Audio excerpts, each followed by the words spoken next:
This is BBC News, I'm Tanya Beckett. Our top stories. A rescue mission is underway to free the 12 boys in their coach from the flooded caves in Thailand where they've been trapped. The US says there'll be no let-up in sanctions on North Korea until it gets rid of its nuclear weapons. In the Football World Cup, the hosts are knocked out. Croatia and England will meet in the second semi-final.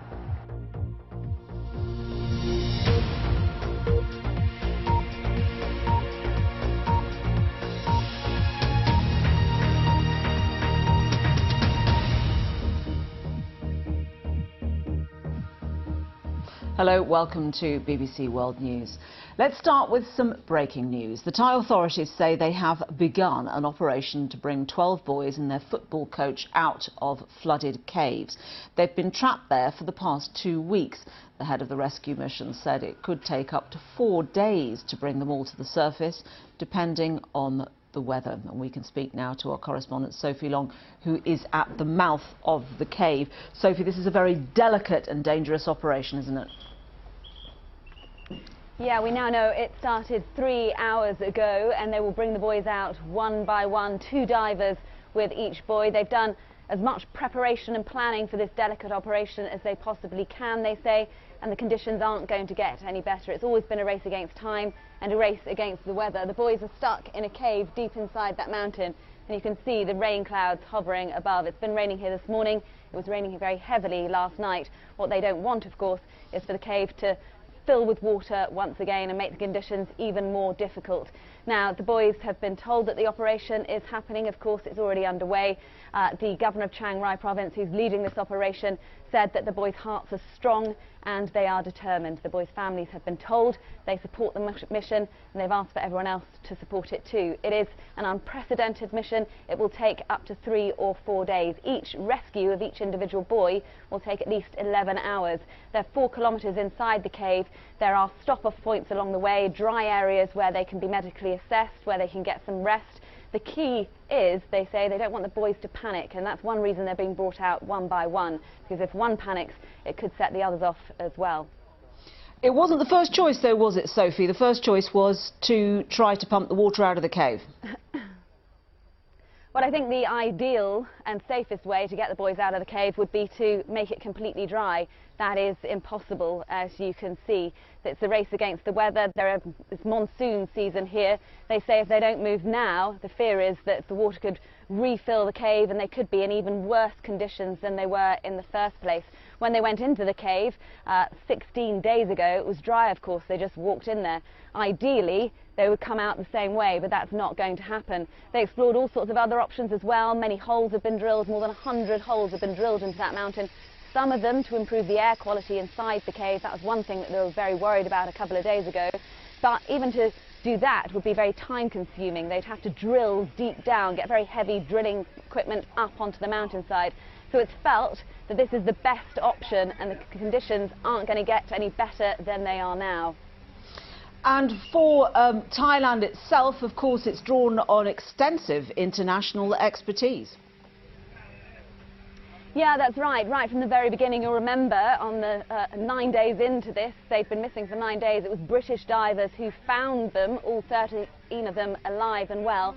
This rescue mission now, this evacuation operation, is being led by 13 international divers, and they're being backed up by 5 Thai divers. They're all expert divers in this kind of operation, but it is very dangerous just because of the conditions. There's nothing they can do about that.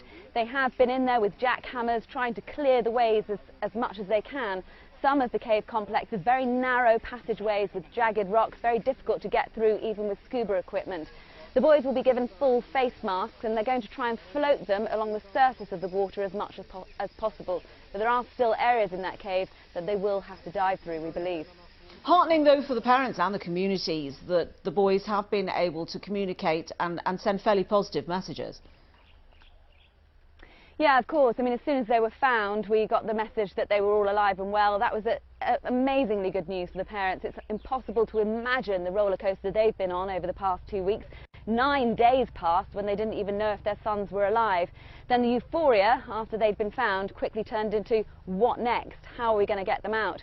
But a couple of nights ago, Navy SEAL divers brought out messages from inside the cave, one of them from the 25-year-old coach who apologised to the parents. He said, "I'm really sorry," and he gave his promise that he was doing his very best to look after them and reassurances that they were healthy and well and being treated very well by the rescue workers that have reached them. We also had messages from the boys themselves. One of them just sort of said, "Don't worry about me, I can look after myself." There were requests for their favourite foods when they get out, and also a plea for not too much homework as well. So positive messages coming out of the cave. The parents have also been able to send messages in to their children in an effort to boost their morale. But we heard from the governor of Chiang Rai this morning, the guy who's leading this operation. He said the boys' hearts are strong and determined. And one of the things they've been assessing, as well as the conditions inside the cave and the weather conditions, of course, is not just their physical health, but their mental health. And it has been decided today that all those conditions, taking everything into account, now is the time to move in this operation. But it will be a lengthy one. The whole thing will take 3 to 4 days. Even if the first boys' mission out is successful, we won't see anyone emerging from that cave for several hours. 9 p.m. this evening is the earliest time that we might see someone come out. That's 3 o'clock your time in London. Sophie, thank you so much. Well, that Sophie there is at the mouth of the cave, but the operation, as you can see behind me, is very frenetic. Tam Luang is Reuters correspondent. Panu Wongcha he's at the rescue scene and joins me now from there. Welcome to the programme. So what's happening? As I said, plenty of activity behind you. Well, basically the operation has begun this morning local time, and the Rescue Operations Center has relocated all the journalists to come down to an area further down from in front of the Tam Luang cave to allow rescue operators and medical staff more space to operate in front of the cave mouth. What's going on is that this organization has been planned for the last few days, and the head of the rescue mission, the former governor of Chiang Rai, has said that everything is now ready. It's now or never. This is the right window of opportunity. As you can see around me, perhaps it started to rain lightly, and on the mountain behind me where Tam Luang is located, you can see rain clouds gathering. So it's either now or never.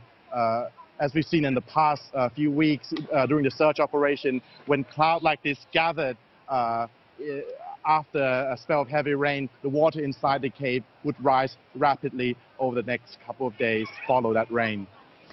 This story has many countries around the world gripped watching the rescue operation, but none, of course, more so than Thailand itself. Certainly the whole rescue operation, the search, everything has really brought the nation together. It has really been the focal point of media coverage, a focal point of people sending well wishes to this area. I mean, over the past 2 weeks, we have seen many hundreds of volunteers coming in from all over Thailand, really to give support any way they can. I spoke to a man who lives in a province 200 kilometers from here. He said he doesn't have any skills, he doesn't know what to do, so he brought his motorcycle to help ferry people around. I mean, it really is a development that has really gripped the nation and brought people together in the best possible way. And there's a lot of goodwill behind this operation. And over the next few days, and of course it will take a few days to complete this operation, the atmosphere will no doubt be very charged. Certainly, the area in front of the cave mouth will be off limit to volunteers and media to allow the officials and the rescuers more space and more calmness to go about their business, of course. But as operation started, there's no doubt that everyone, local and international observers who've been watching this story, will be sending their support. And this is something that the head of the rescue mission here have asked. Please stay tuned, please wait for our information, and best of all, please pray that we will be successful in our mission. That's what he said earlier this morning. Thank you very much indeed. Thank you. Right, North Korea now. It's issued strong criticism of the United States just hours after the Secretary of State Mike Pompeo left Pyongyang after 2 days of talks with the leadership there. The Foreign Ministry says America made too many demands and that it had displayed a regrettable attitude. The North Korean statement says the trust between the two countries is now facing a dangerous situation. And it accuses Mr. Pompeo of insisting on unilateral denuclearization, which it says is against the spirit of the summit. But speaking in Tokyo, after talks with his Japanese and South Korean counterparts, Mr. Pompeo said he was encouraged by the progress made during his recent 2-day visit to North Korea. We had lengthy discussions about the scope of what complete denuclearization means over the past 2 days. They acknowledge that this is broad. This is, as my two colleagues have said, from weapon systems to the fissile material to the production facilities, enrichment facilities, across the range of weapons and missiles. It's a broad definition of denuclearization, and North Koreans understand that and have not challenged that. Second, they also understand that denuclearization makes no sense absent verification, and they acknowledge that as well. There will be a verification connected to the complete denuclearization. It's what President Trump and Chairman Kim both agreed to. And so folks can try and parse words should they choose to do so. What's most important is what the North Koreans understand and the demands that the world is making of North Korea, and that can be, it's unmistakable, the scope of what denuclearization means to the North Koreans. I've been very clear with them. So that's the US Secretary of State Mike Pompeo. Marika Oy joins us. She's in Seoul. Marika, Mike Pompeo there appears to be at pains to say that both parties are on the same page, but North Korea would beg to differ. That's right, Tanya. There was definitely a stark contrast in how the visit was interpreted in North Korea and the United States. Mr. Pompeo, before he left for Tokyo as well, he said that the talks were very productive. He then landed in Tokyo. We saw some tweets from his staff enjoying Japanese sushi dinner. We all thought that that was it. And then we heard from North Korea's state news agency saying that the U.S. attitude was regrettable. And depending on how you translate the Korean word, some local media, though, are saying that it was described as gangster-like. Others say that it was the goodwill, the good spirit was robbed by the attitude of the United States. So clearly North Koreans are not happy about how the meetings went. It appears that Mr. Pompeo asked for what's known as the complete, verifiable and irreversible denuclearization. Now, apparently South Korean officials ahead of his visit have been advising Washington to tone down that language because what's known as the CVID would make Kim Jong-un feel probably vulnerable to a regime change. That's the model that was used in Libya, for example. But Mr. Pompeo appears to have gone full on with the CVID, and North Koreans said that they were definitely not happy about that. Marika, can we afford to be a little bit philosophical and say, well, it was obvious from the outset that theatrics will play a large role here? Absolutely. I mean, critics have always warned that this is not as simple as Kim Jong-un and President Trump agreeing in Singapore. Of course, Mr. Trump said that the meeting went very, very well, and if it wasn't for him, that the world would have been at war with North Korea.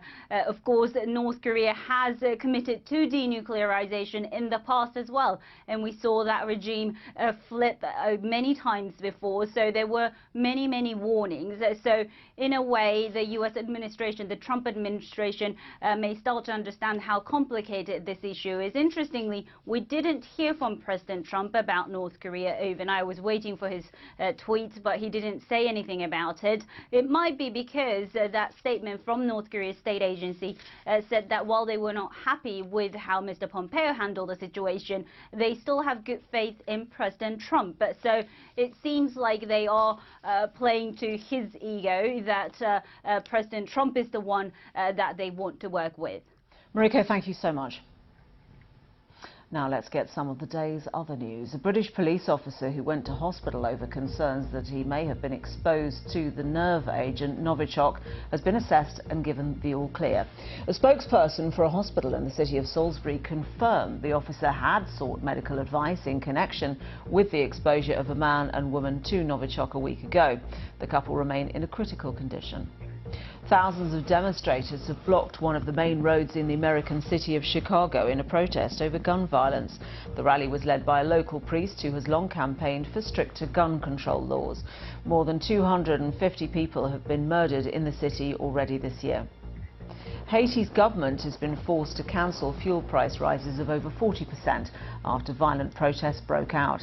Crowds threw stones at police and set up burning roadblocks. The leader of the country's lower house had threatened to take control of the government.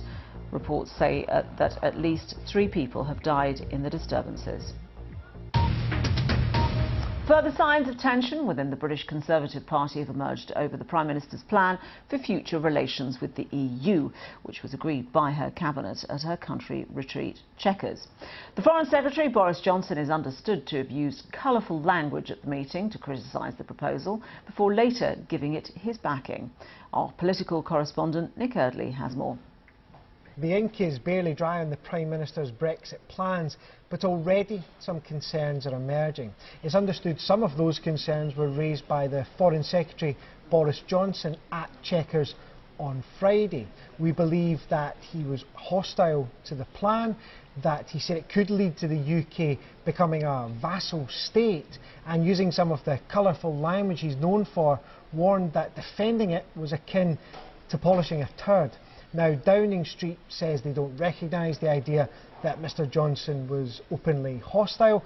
A cabinet ally of the Prime Minister said his comments were meant to be humorous and that he paid tribute to the Prime Minister after dinner. But clearly Mr Johnson isn't the only one with concerns. We've seen a document being circulated among members of the pro-Brexit European Research Group. Now, it's not a position paper, it is just a briefing, but it warns that under the PM's plans, the UK could be left with a worst of all worlds black hole Brexit. Elsewhere, the former Conservative leader Ian Duncan Smith is warning in the papers that the Brexit on the table might not be acceptable to Conservative MPs, but perhaps more importantly to voters. Now, the Prime Minister insists that what she is offering is respecting the result of the referendum. She says that the deal is good for the country, but clearly some of her backbenchers need to be convinced.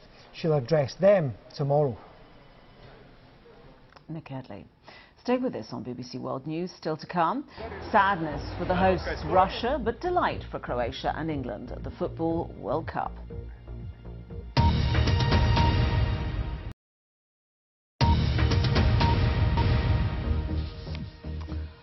This is BBC World News. Here are the latest headlines. Divers have begun a rescue operation to try to bring the 12 boys and their coach out of the flooded caves in Thailand, where they've been trapped for 2 weeks. And after his latest visit to North Korea, the US Secretary of State has said international sanctions will continue to be fully enforced until Pyongyang gets rid of its nuclear weapons. Well, let's now get the latest on the World Cup after another dramatic night. Rajini Vaidyanathan is in Moscow. The tension builds. There's no let-off, is there, Rajini? No, it really is that every day we are seeing some fantastic, dramatic football action. We now know which 4 teams are in the semi-finals. The last 2 places were confirmed last night. England beat Sweden, so they are through to the semi-finals for the first time in more than 2 decades. And Croatia is the other team that will be going through. They beat the host nations, Russia. A lot of disappointment for Russia, who've had a World Cup that really has exceeded expectations. Well, as I mentioned just then, the England team was celebrating their victory, and some of the team members have been tweeting. We can bring you some of those tweets very quickly. The captain, Harry Kane, shared this image, writing, "Great to spend time with our fans." You can see people there taking selfies with him as he went into the crowds at the stadium there in Samara. Goalscorer Harry Maguire tweeted a picture of himself sliding into the semi-finals. Look at that picture, it's great, isn't it? And Jesse Lingard tweeted this image. You can see him hugging his mum. Now, in an earlier tweet after the last England match, he tweeted to his mum and said, "I'm not sure I'll be coming home yet." So his mum has now come to Russia, which is my favourite tweet there. Well, lots of action, as you say. Our reporter Tim Allman rounds up all of yesterday's action. It's coming! Football's coming home! For England fans, this is not how World Cups usually pan out. Unusual sensations, elation, joy, and a growing confidence that something rather special may be happening. I have a dream. I have a dream. Martin Luther King once said that, but this is a bigger dream. Most of the time, the England players have been more interested in their haircuts or their pop celebrity girlfriend or their new sports car than actually kicking the ball. But this time, it might be different, and we dare to dream. That dream becoming ever more vivid once Harry Maguire put England ahead in the first half. Just before the hour mark, it was 2-0. Dele Alli doing the honours.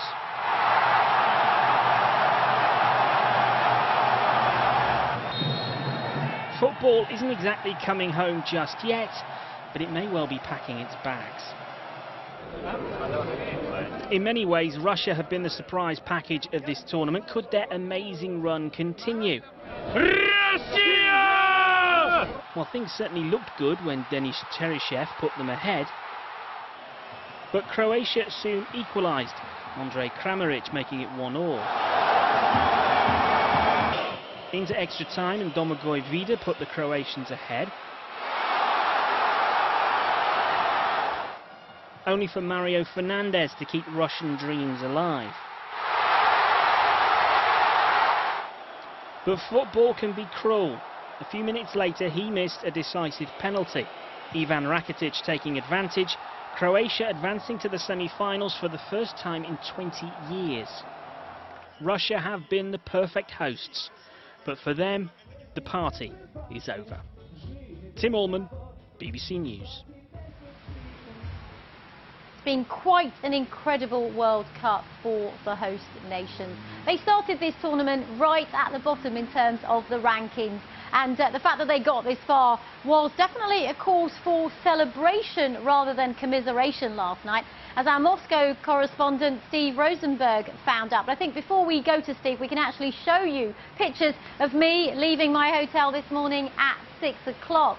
The party did not stop. People here in great spirits despite the fact that Russia is out of the World Cup. And there was a huge police presence actually last night in anticipation of potential problems or violence if Russia, of course, did what happened, which was crash out of the World Cup. But actually everything was completely peaceful, a huge celebration as we saw in those pictures that we filmed earlier. Well, as I said, our correspondent Steve Rosenberg was with Russian fans. Here is what he sent us from last night. Out of this world, a miracle, a fairy tale. That's how Russians have been describing their team's performance in this World Cup. But that fairy tale has now come to an end because Croatia has beaten Russia in the quarter-final and gone into the semi-final of the World Cup. Russia's dream is over, to the disappointment of tens of thousands of Russian football fans here at the Moscow Fan Fest. They've been hoping, they've been dreaming, but it wasn't to be. Конечно, горечь поражения есть от пенальти, но это лотерея. Ну, всем удачи, но Россия, спасибо, просто. Мы все равно ими гордимся очень. И ждем следующего чемпионата, мы будем в финале. Сегодня мы проиграли в футболе, но мы победили уже. Чемпионат состоялся, чемпионат замечательный. For the Russian team, it's been an incredible journey because at the start of this competition, there were many people who thought that Russia wouldn't get out of the group stages. Russia came into this tournament the lowest ranked team, and yet they made it to the quarter-finals of the World Cup, of their World Cup. Well, no matches today or indeed tomorrow, but the semi-finals kick off on Tuesday. Regina, thank you very much indeed. We look forward to that. A reminder once again of our top story here on BBC World News. The Thai authorities say they have begun an operation to bring 12 boys and their football coach out of flooded caves. They've been trapped there for the past 2 weeks. The head of the rescue mission said it could take up to 4 days to bring them all to the surface, depending on the weather. They're being rescued one by one. You can reach me on Twitter. I'm at BBC Tanya Beckett. This is BBC World News.